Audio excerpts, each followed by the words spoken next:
Hello, everyone. Thank you for joining today's discussion, Influence is Your Superpower, with our special guest, Dr. Zoe Chance, Senior Lecturer in Marketing at the Yale School of Management. My name is Alex Branfrey. It's good to have you all joining us today. I'm co-founder here at Ivy Exec, and it is a pleasure to have you join us today for our session. I'm honored to be here alongside Dr. Chance, of course, who will discuss key insights from her new book entitled also Influence is Your Superpower, and how people on the planet can benefit from a deeply ethical approach to influence. We'll learn immediately actionable ways to become more influential and persuasive, and to use those powers to improve every sphere of our lives. But before we begin, we have a few brief housekeeping items for our audience. First, as you can tell, all of our attendees are in listen-only mode, but we hope you'll have many questions for Dr. Chance as you listen to the discussion. You can submit those questions through the Q&A feature, so look for that section of your control panel.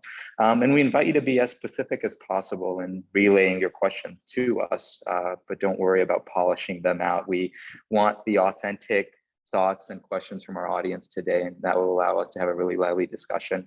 At the same time, we encourage you to share your responses, your experiences, ideas, suggestions to your fellow audience, and you'll be able to do that through the chat feature that is also available through your Zoom control panel.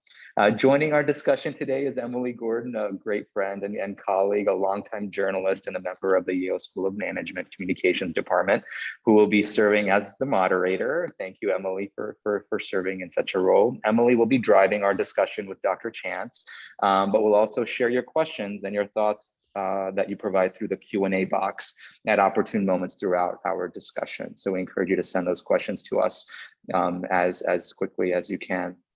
Finally, just a note for all, we are recording our session today.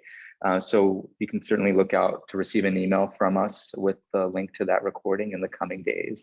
And it's now my pleasure to pass it over to Joanne Legler, the Director of Admissions for the MBA for Executives program at the Yale School of Management, who will introduce you to our distinguished guest. Joanne?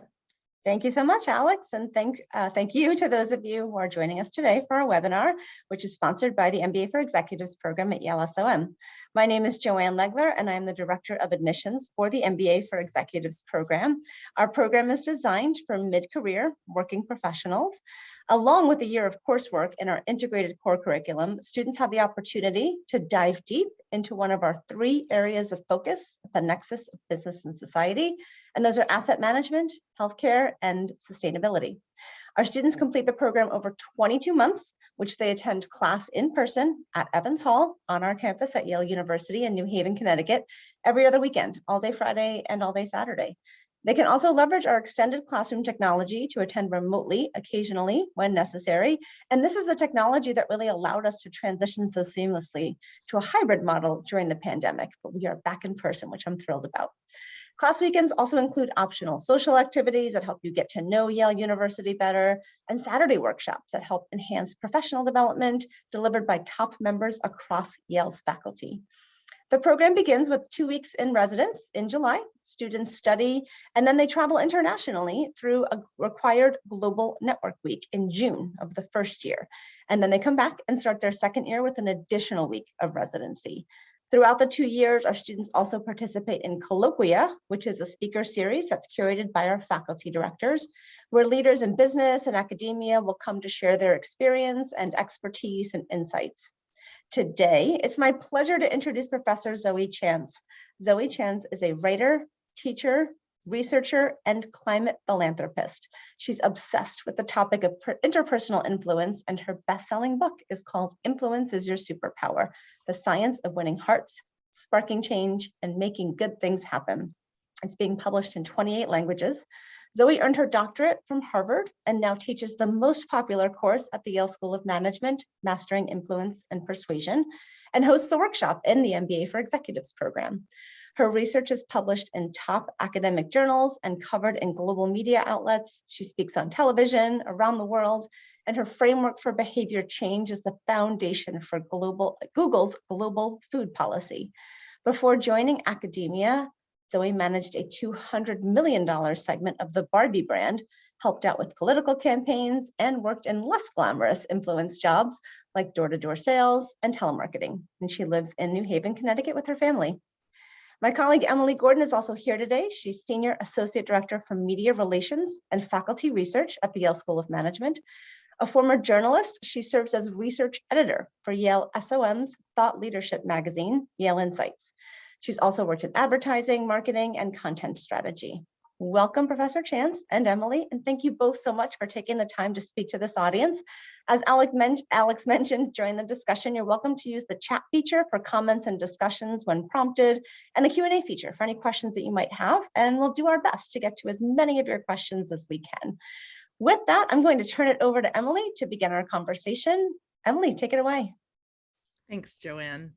I wanted to just make a segue by saying that some of that all of the EMBA students I've met so far have been absolutely outstanding and impressive people who do the kinds of things that Zoe talks about, and where they're raising families, having busy executive careers, and managing to be great people and great students.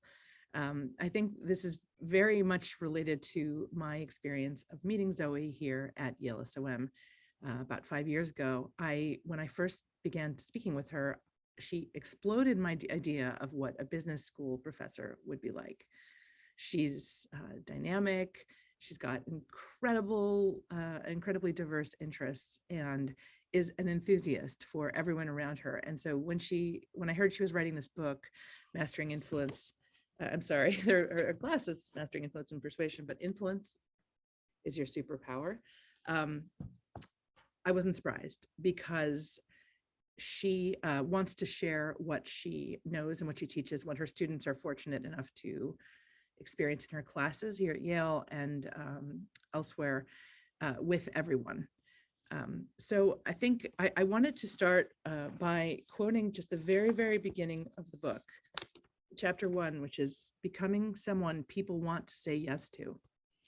The very first sentence is, once upon a time, on an auspicious day in history, you were born influential. In fact, influence was your only means of survival.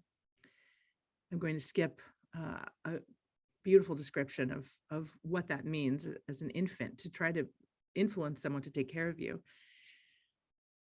When you learned to speak, you expressed yourself more precisely, using your words to become even more influential. You told people what you wanted and what you absolutely did not want. No. You learned quickly that life could be negotiable, and began asking for later bedtimes, more television, your favorite treats. You were like a tiny carpet merchant in a Moroccan bazaar. Wielding influence was as automatic as breathing. And Zoe, you go on to talk about how you end up learning that it isn't all about you and what you want, and other people make rules, and they you rise up, they push you down, and you have to navigate that. I find that really profound, because you are giving people a framework from the very beginning that they already have influence. Is that surprising when you first say that to people?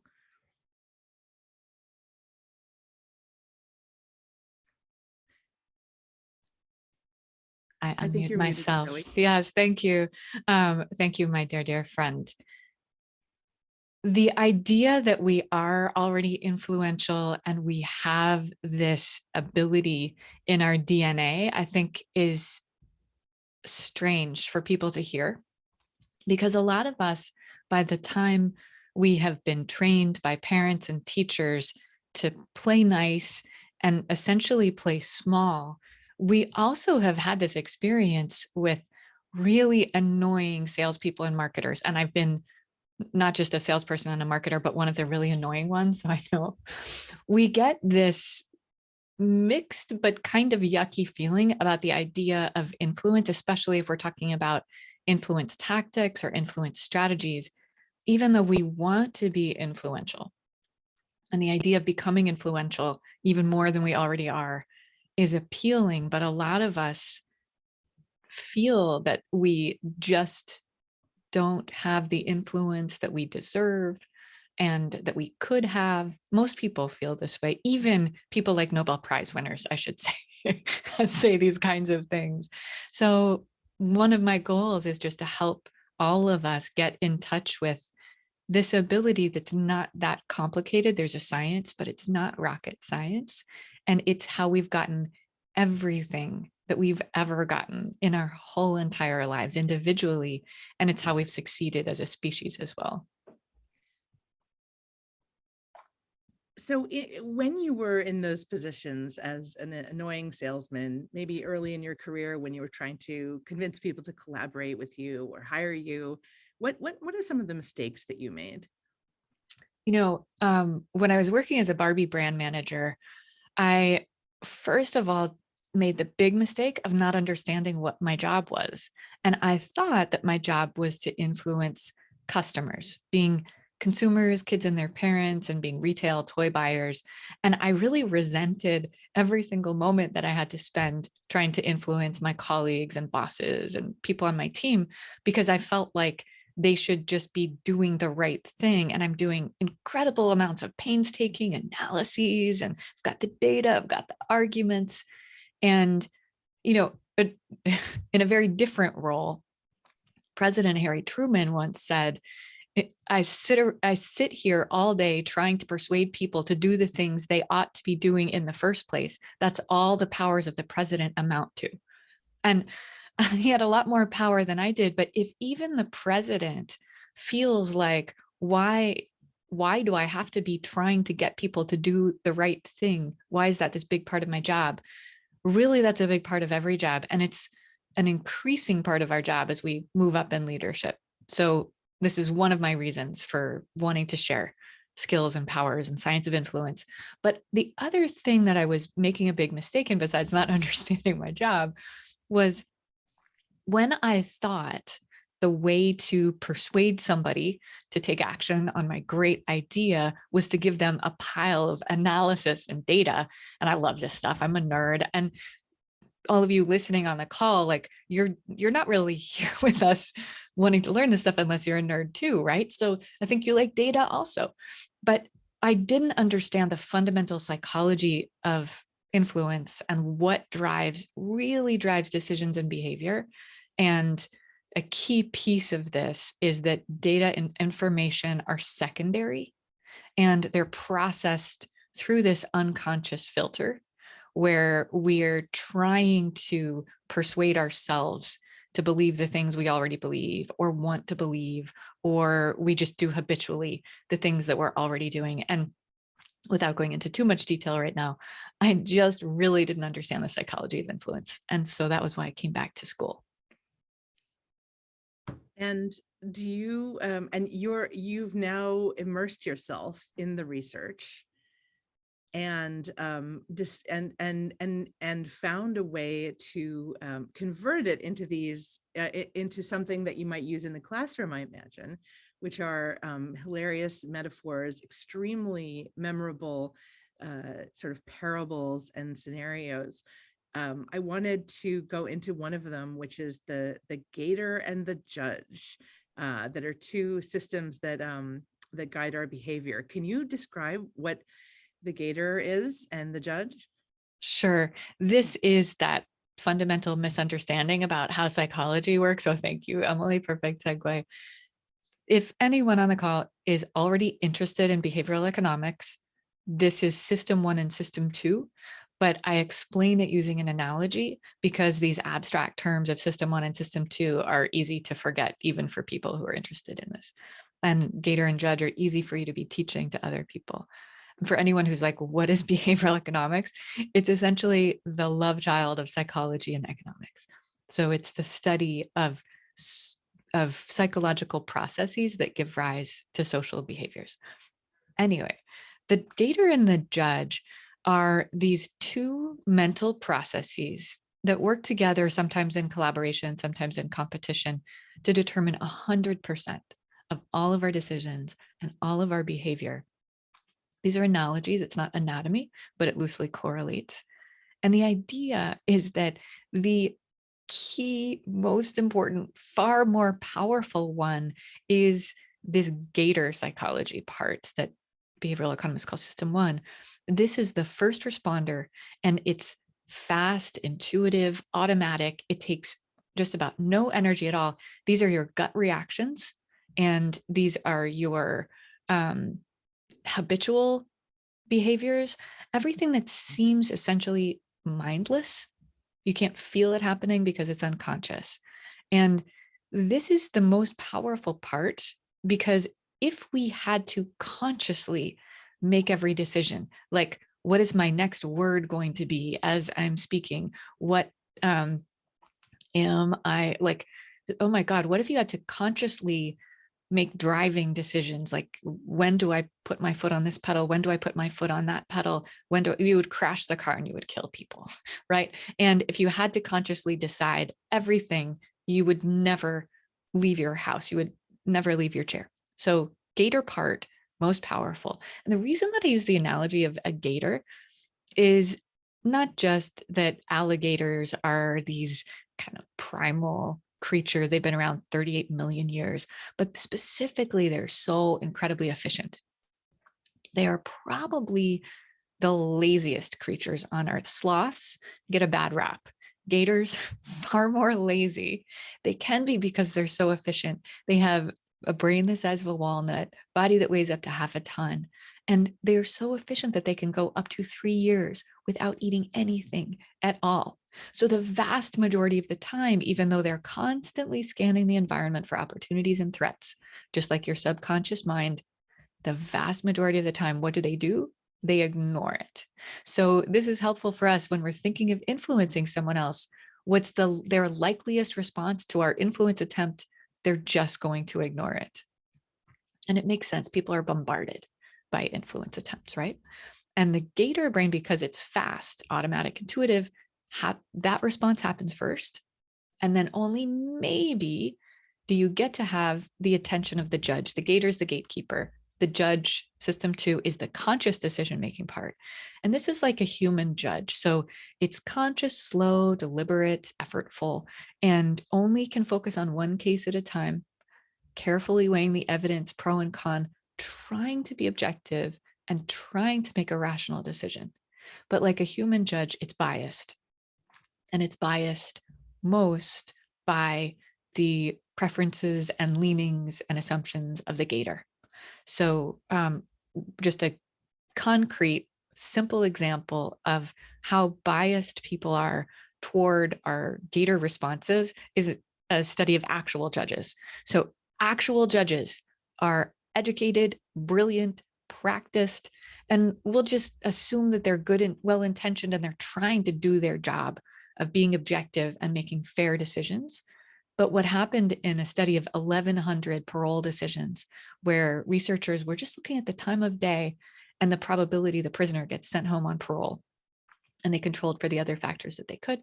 At the beginning of the day, there was a 2/3 chance prisoner goes home on parole, and that number declines and declines to basically 0. There's a spike up to 2/3 chance again, decline to basically 0, spike again, 2/3 chance, and declines again to 0 at the end of the day. And let me invite anybody listening to just type into the chat, what do you imagine could have accounted for those spikes?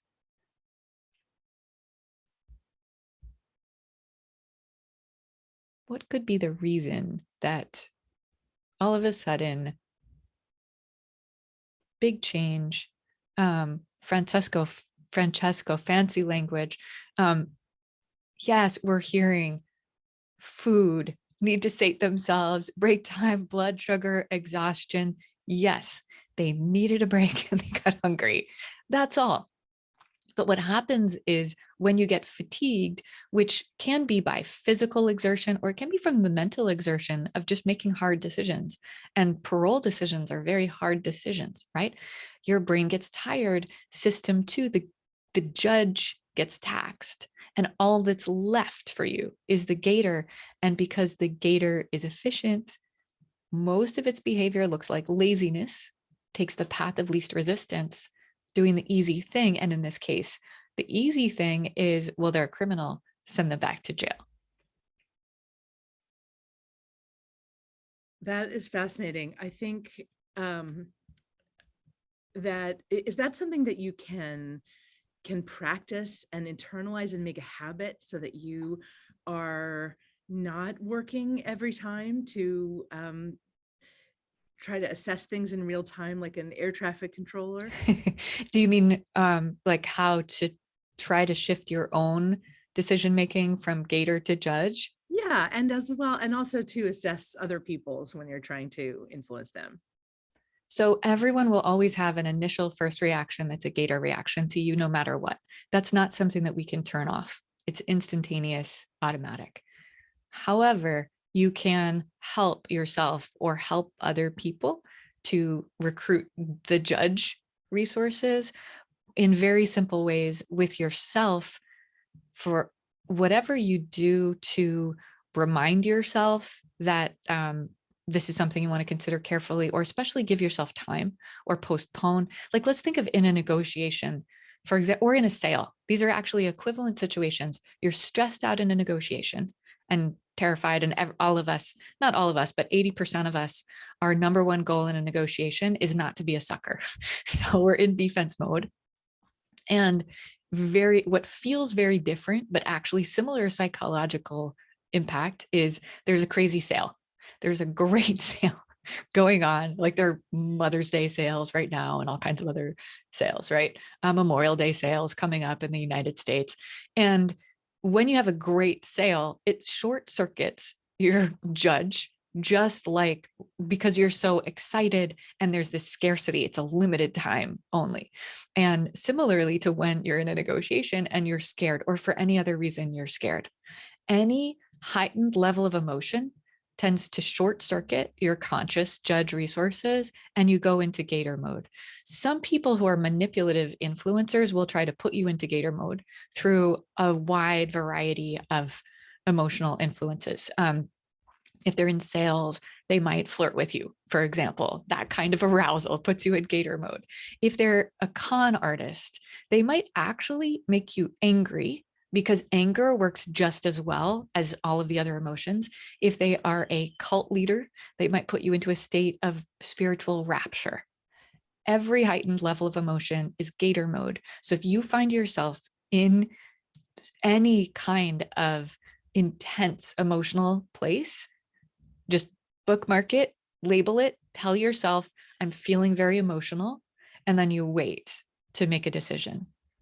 And when you're talking to other people, sometimes it's not important that you make sure that they're in judge mode. Like, Emily, if you and I want to go out and grab a drink, we want to go out dancing, we don't need to make sure. And Emily is my good friend, I adore her, and that's why I invited Emily to be the person interviewing me in this. So we don't need to be in judge mode. We just see what we feel like if we go do this, right? But there are other situations where you do want to make sure that the other person is not just saying yes to you right now in the moment, but you want them to be happy that they did. You don't want them to experience regret and remorse. So an example of that is when I'm hiring somebody. When I interview somebody, when you're being interviewed for a job, typically you're in this mode of wanting to please the other person so that they will say yes to you, and you want to be liked.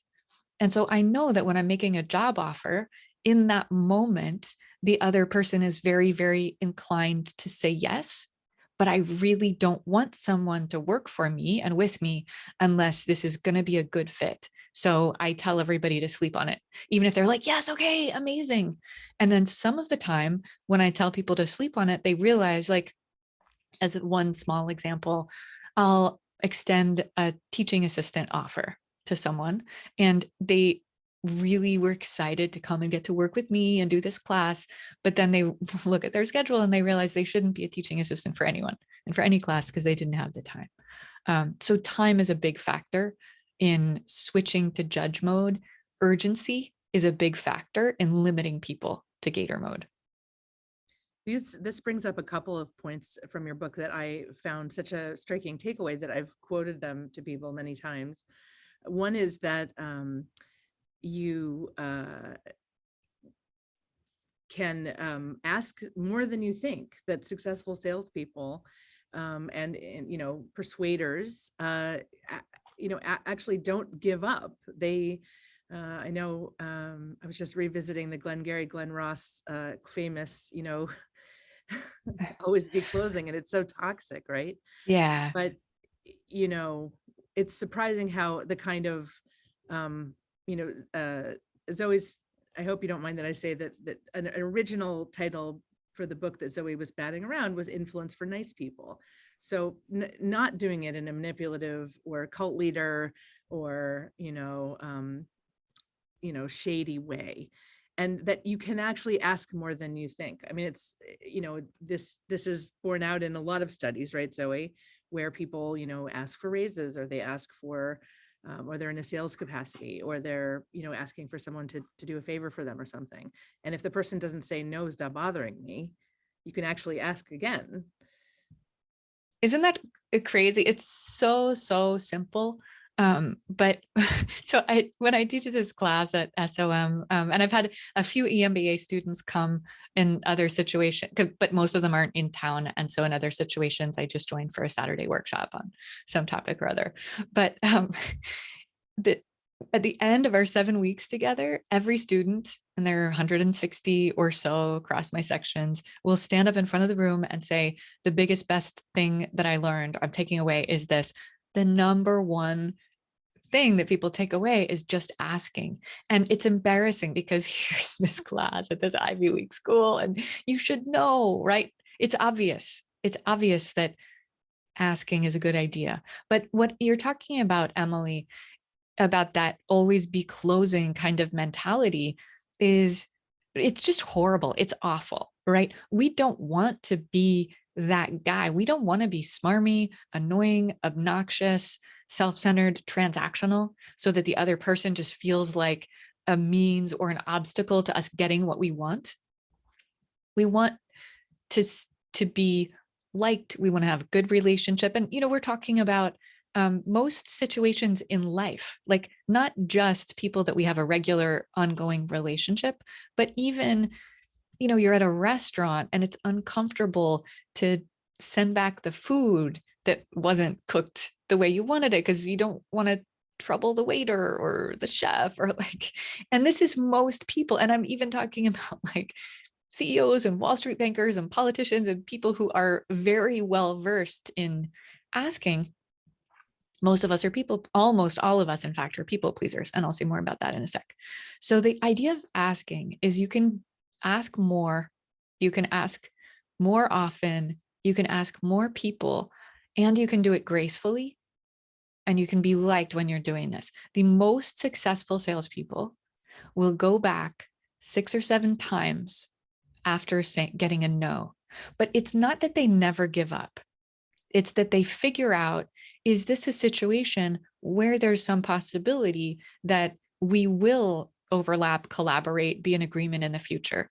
And so if I'm asking Emily for some kind of favor, or I'm suggesting some kind of collaboration, right? Like Emily is a great writer. So let's say that I ask Emily, would you be willing to collaborate on a book with me? And Emily's like, lovely idea, but you're crazy. And I know how long it took you to write the first one, so no.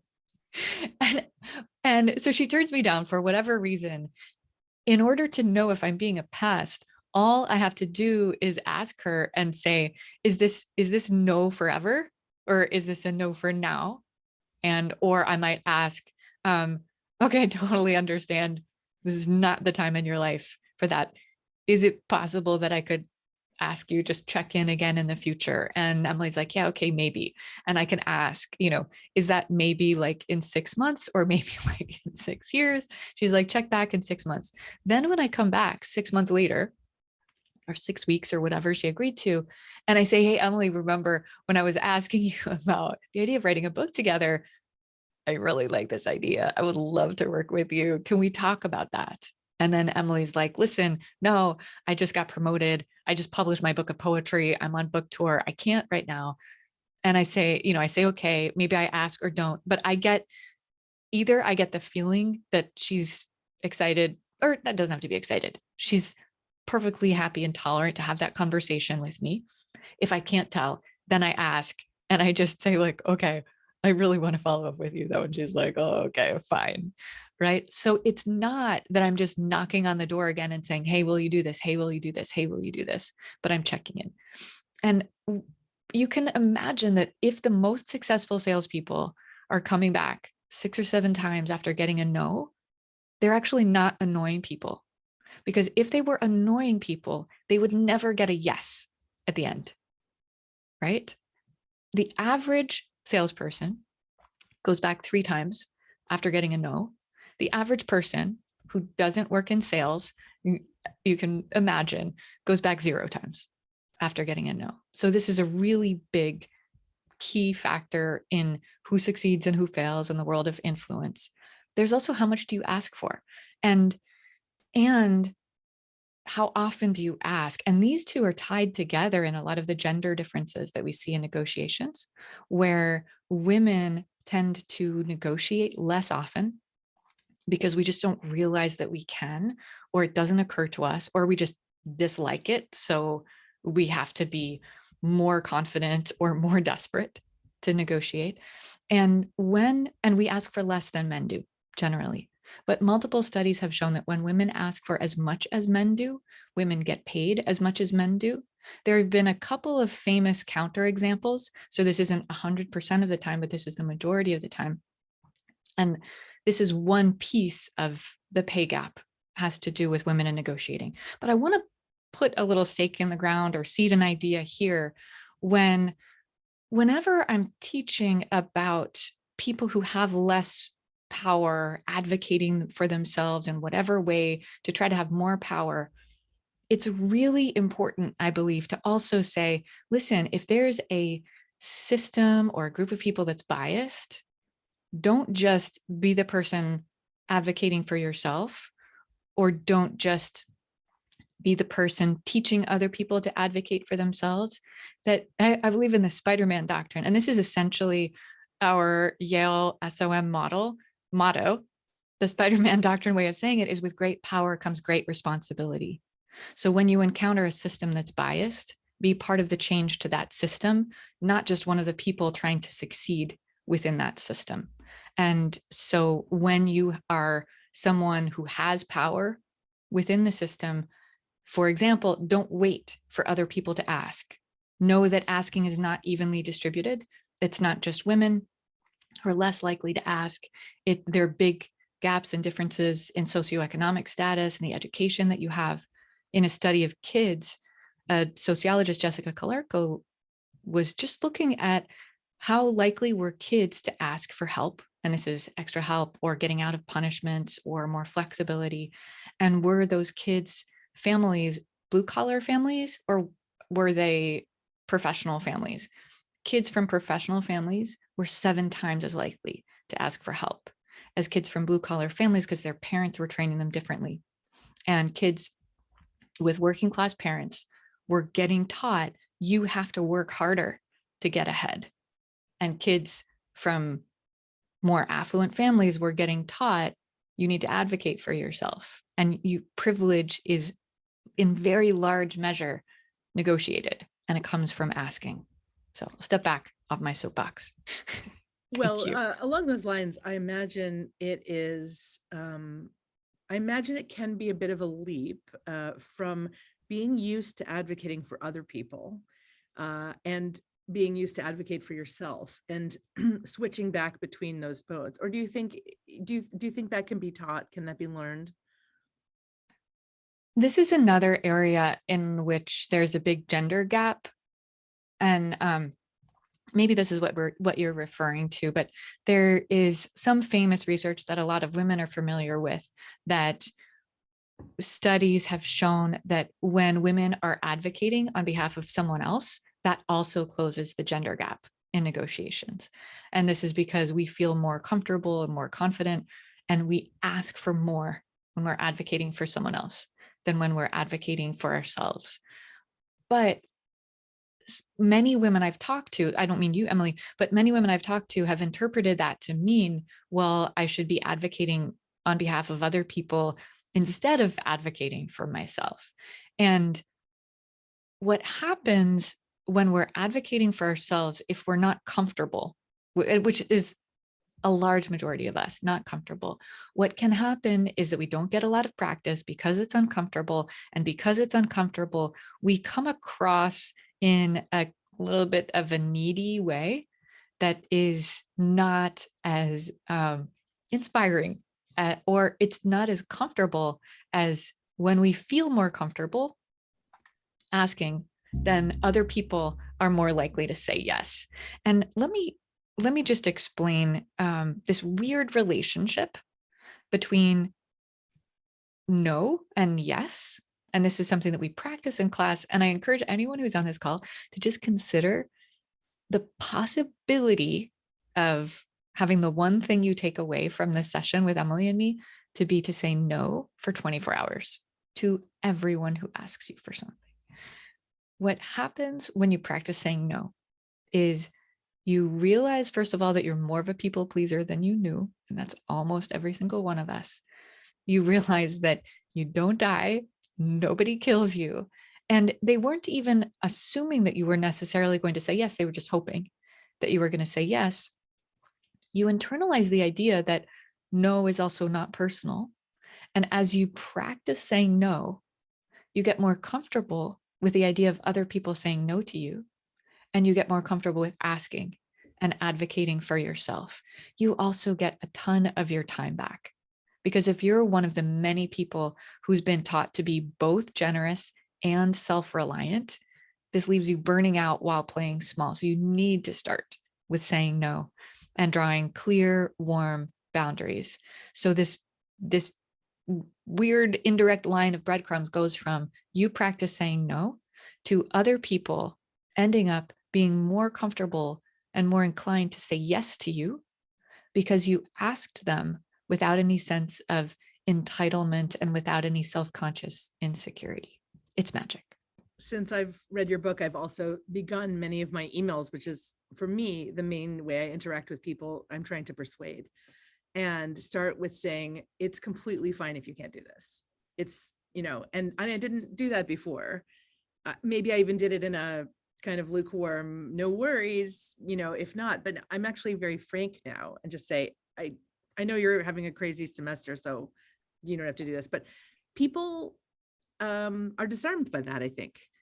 And the saying no also to me ties back to what you said about sleeping on emails and things like that. Sleeping on decisions is just kind of putting the gator gently to sleep and tucking him in and her in and and letting the judge take over and just because we all know if we have a fiery email we want to send to a friend or a partner or a colleague, it's best to write it and not send it, or write it and sleep on it, or write it and have a friend read it. And it seems similar to me that you would give yourself a break. And you're also, I've learned a lot about, even before reading your book, I learned a lot about kind of negotiating favors or opportunities, with you and with the other faculty here at the School of Management. You are doing you're giving someone a huge gift by saying no. If you are doing it instead of saying yes, and then, as you were saying before, just realizing I just did that because I was trying to be nice, or I wanted to get the email out of my inbox, and then you can't follow up and you don't want to do it, and it's a big slog. And that's a great tool. I think it almost might be a great way to start off as a new manager, perhaps, or as a person who's leading in any capacity. I wanted to shift a little bit to, and I just want to say thank you so much for that practice. And yes, amen. And reinforcing the idea of just letting the other person know that it's really fine for them to say no, and internalizing the fact that that's almost always how you should be asking, because you almost always don't want to end up with someone who said yes to this thing that they regret. And also just to reflect what you're describing as your job and emailing and things. If I were in your role, I would have imagined that my job is communication, but knowing you as I do, I see this vast part of your job is actually persuasion. And it's so interesting that this is a vast part of so many jobs that all of us are in, and that we need to succeed at this part if we're going to succeed at the official part of our job. Yes, and I imagine that I know you talk about applying all of this to your personal life, and I hope we can take a couple minutes at the end to talk about that. But obviously, we're all negotiating with, contractors in our lives and family members, and I don't know, a million people we work on committees with or volunteering, and there's a tremendous. I just watched a very funny scene on Mad Men where Peggy has to present, something to her priest and to a group of people who want to have a student dance. And it's exactly the same as her work in high-powered Madison Avenue. Everyone's disagreeing, everyone's rejecting her idea, but she has the humility to just listen and stay and say, well, we can start over if you want, and learn that emotions are distracting. The elephant in the room is, sorry, go ahead. I guess I would love to say a brief thing about the situation of you're trying to persuade a group of people and they're in a meeting, and everybody has these emotions and it's easy to have things get away from you.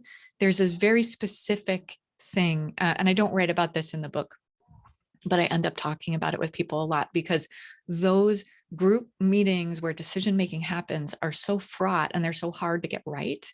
And the real key to those is what happens before the meeting and not what happens in the meeting.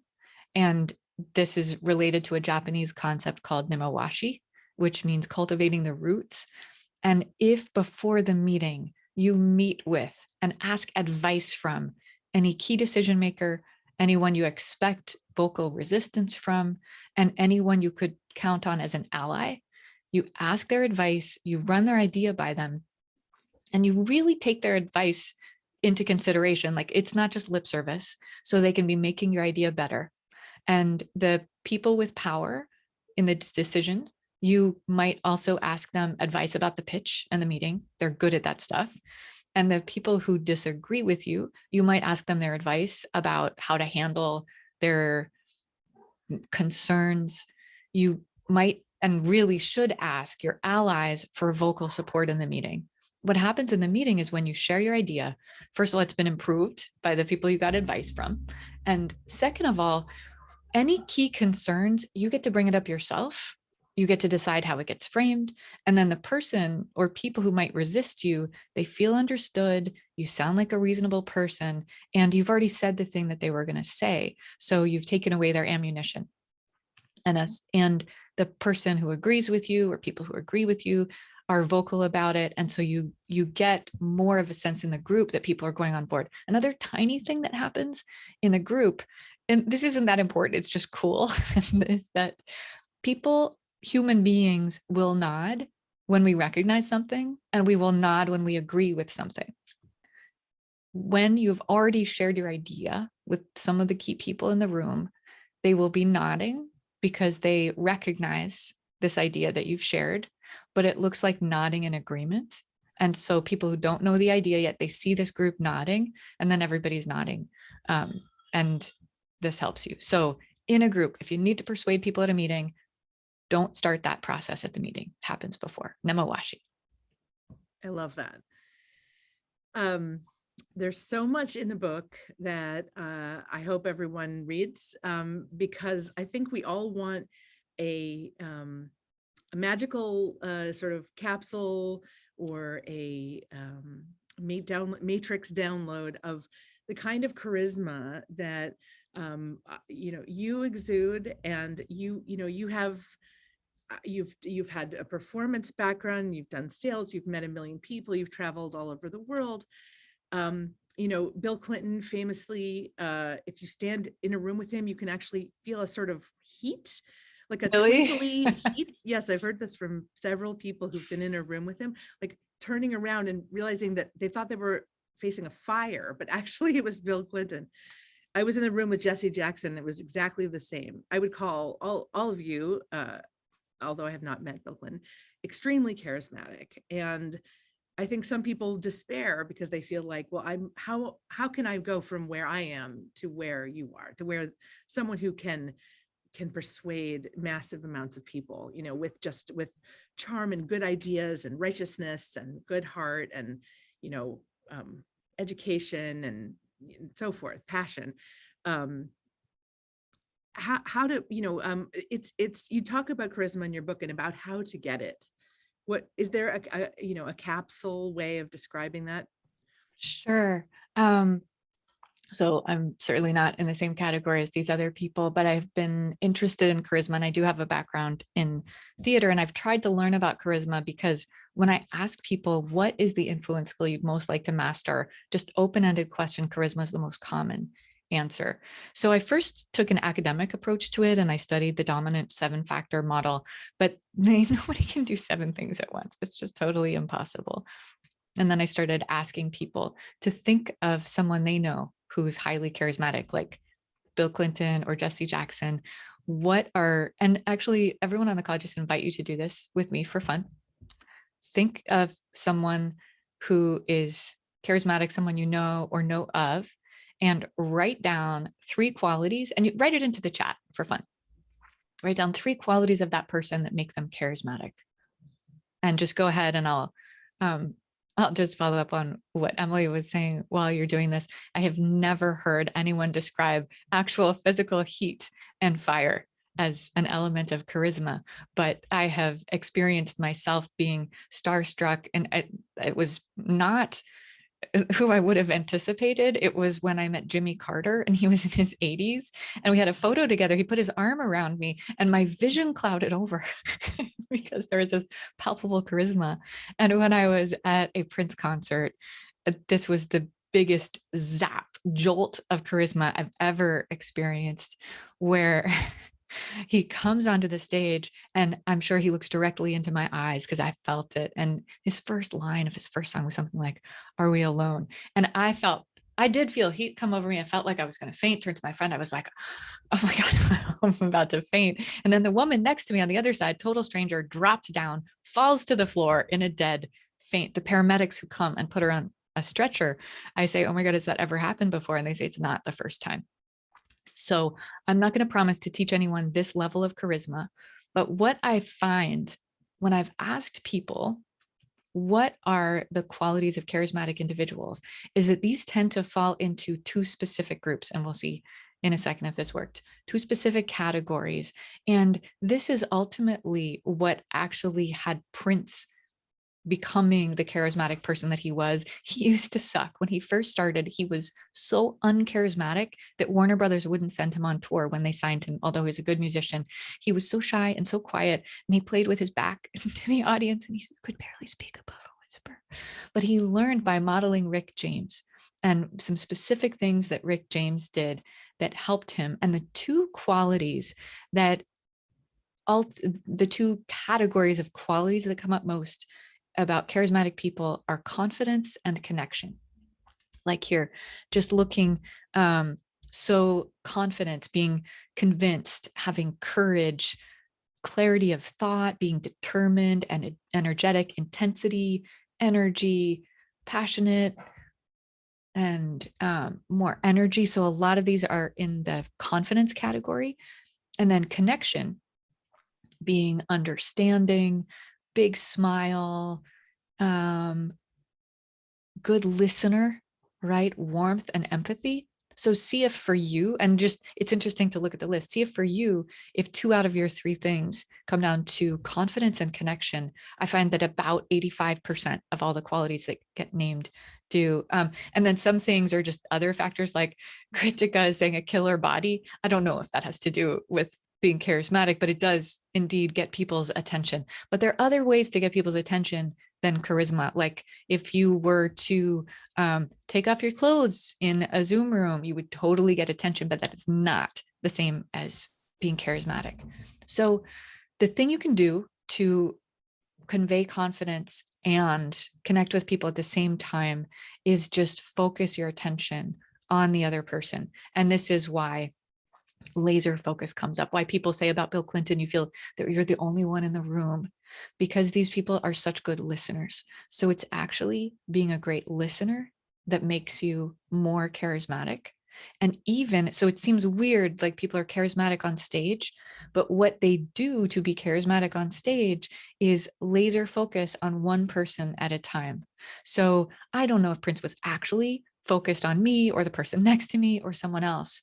But when we experience someone connecting directly with us, or even vicariously connecting directly with another person, a different person, we feel this electricness. And the simplest way to do this in conversation, connecting with the other person so that they feel you're paying attention, laser focus, and you're reminding yourself, oh yeah, it's about the other person, is just to use their name more often. And it's not just Dale Carnegie 100 years ago saying people's names are the most appealing sound in the English language, but it's that we have a specific neural signature for hearing our name that can wake us up from sleep, or you hear it across a room. When you use somebody's name, right, Emily, they feel you're paying attention to me. It certainly goes back to the idea that of when you're an infant, first you cry, you have no words. And then when you are able to form words, you've got the names of your parents and the other people taking care of you, and they will listen to you. Yeah. It also, what you're saying too about listening, and I guess we're getting pretty close to the end, sadly, but it does seem to relate to me to the larger framework of saying no, of coming back thoughtfully and taking stock of what someone's told you about why they can't do something, or they don't want to, or it's not the right time, and about for me, it's taking notes, and remembering what the person said, so that I know whether that's something I can come back to or not. In asking and in reading, reading people's body languages, the nodding and the leaning forward and so forth, in hearing your name, just paying attention, being perceptive in all communications, spoken and written, seems to be part of that listening as well. Yeah, interpersonal influence is really an embodied experience. And a lot of us are having some difficulties and challenges in this world that's become suddenly more virtual over the past couple of years. But we do ultimately relate to each other in our deep gator way as humans, and not just as ideas or as objects. And one of the key features of this is just listening to another person's voice, or having them listen to your voice. And if you're somebody who's already read the book, thank you, I see in the chat. And if you haven't, you don't need to buy the book, you can pick it up at your library, but there are lots and lots and lots of strategies. But a really important one for listening is that you hear their human voice, because when people hear each other's voices, they find them more intelligent, they like them better, and they find them more persuasive. So what's interesting is when you're in a conversation with another person, you will be more persuasive, and they will also be more persuasive with you. And this is one of the key features of the path of becoming more influential, is that it takes becoming influenceable as well. And Zoe reads her own audiobook, so you can hear her mellifluous tones through explaining this to you, which is a wonderful way to learn it and to be in conversation with her. I had so much fun narrating. It was 2 of the best days of my life. Super fun. That is great. I just wanted to wrap up by asking, you cite a lot of your students' experiences. I know you're very close to them, and you have a lot of mentees, and as well as mentors and collaborators. You talk about a lot of research of your fellow Yale School of Management professors. What have you learned from being in this business school world that it is so different in some ways from the other environments that you've been in? What surprised you? I would say the biggest surprise for me and a lot of people I've talked to is how kind people are. I've been surprised by some unkind people as well, but they're a tiny minority. I've overall just been surprised that joining this Ivy League institution where, and I went to Harvard before this, so it was the same thing there. I was scared, and I felt like I'm not going to belong here. I'm probably not smart enough and not successful enough, not experienced enough. And all these other people are going to really know what they're doing. And they're just going to be 20 times smarter than I am. And I've been delighted to discover that this is just a group of normal people trying hard. Like, we work really hard and we work hard together. And Yale is my very favorite of all of the business schools that I know of, because of the motto that I described in the Spider-Man doctrine terms, but it's educating leaders for business and society. And so I think the and society part brings especially a lot of just very kind souls who want to do good things in the world into our community. And I feel blessed to be part of it. And finally, it can be, this has been a challenging 2 years of the pandemic, and it's a challenging time in many ways for everyone personally, and as a citizen, and as a worker, as a human being, as a parent. How can we start to make good things happen? Is influence? I know this is a rhetorical question, but is this a power we can start using now to make the world better? We already are using this power, and we just don't know that we're using it. And so we're not having exactly the effect that we might choose to be having if we were more intentional about it. But Margaret Mead had this famous quote that a lot of people are familiar with, where she said, "Never doubt that a small group of committed individuals can change the world. Indeed, it is the only thing that ever has."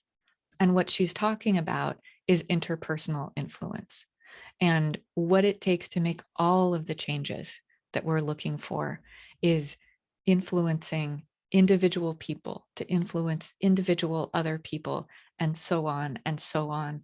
And when we see these big problems that can feel almost or even insurmountable, like global pandemics, like the climate crisis, it can be very scary, and we can feel powerless, because you're not going to solve the climate crisis. You're not going to solve the pandemic, but actually together we are, because there isn't any alternative. So it's a beautiful opportunity for us to get involved and to work together with great humility and great passion and great power to make these kinds of changes in the world that we want to live in. So I feel blessed. And this book that I've written, Emily knows, I'm donating half of my profits to organizations that are trying to fight the climate crisis, because I do believe so strongly in this idea of using our influence for good. Thank you so much, Zoe. I'm so thrilled that you could do this today and share these ideas with us. Almost as thrilled as I am to know that I'm 1 degree of separation from Prince. I'm going to hand it back over to Alex now for some closing remarks. And I'm just always thrilled to talk to you and to share you with everyone, because everyone should know you. And all of you will really be the only person in the room when you know her. And that can be through the book as well. You're the best, Emily. Thank you so much. I don't think there's a better way to wrap it up, Emily, than the words that you shared. And the only word that I would add to this would be wow. I think just through this 1 hour, hearing you both, Zoe and Emily, sort of go through this dialogue around the power of influence, there's so many instances that I thought to myself, wow, I have benefited from those that have practiced a lot of what you've described. And that their intention may not have been to sort of purposely use influence, but their impact certainly was remarkable. So quite a lot to process for me personally, as one of many that were flies on the wall. Thank you for taking the time, both Emily and Zoe, to really have this discussion. And I'm sure as we all reflect on the ways in which influence can interplay with economics, neuroscience, geopolitics, business, society, I think there's a lot for us to think about. So I certainly am just one, but would love to sort of, on behalf of the audience, say how appreciative we are in being a part of this and having the opportunity to listen to you both. And I would love to also thank all of the attendees, all of the audience for really engaging with us and contributing to the discussion. I found that to be also really, really remarkable and special. We'll be sending the recording shortly to all of those that registered. And again, thank you, Dr. Chance and Emily, in helping us drive this discussion. It was certainly one that I will remember for quite a long time. Good luck. Wishing everyone the best, and we look forward to hearing you next time. Bye, everyone. Thank you. Have fun with your superpowers. Bye, everybody.